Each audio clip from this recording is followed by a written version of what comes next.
Il-kellim laburista Evaris Bartolo fakkar kif l-idea li jkollna pipeline tal-gass għajmet tal-ewwel darba fl-1999 dak iż-żmien mill-eks Ministru Joseph Bonnici.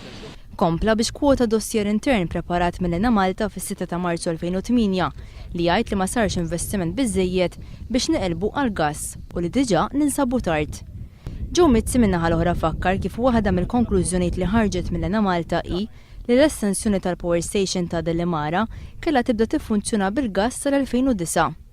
Il-Gvern iżda mar kontra dan il-pjan u għażel il-BWSC biex tibni sistema li taħdem bil-heavy fuel oil. Iżda issa l-istess Gvern qed jgħid li l-Power Station trid taħdem bil-gass. Il-Partit Laburista jgħid li għaliex il-Gvern ma mexxiex mal-Electricity Generation Plan 2006-2015 l-ispejjeż sabiex neqilbu għas-sistema tal-gass se jkomplu jikbru, spejjeż li se jkollhom iħallsu għalihom il-konsumaturi fil-kontijiet tad-dawl u l-ilma. Joe Mizzi qal li kieku l-pipeline sar fl-2006 l-ispiża kienet tlaħħaq il-152 miljun euro, iżda li ġdan ma sarx l-ispiża llum telat għal 230 miljun euro. Illi kieku aħna minna il-gas pipeline meta suppost kellu jsir.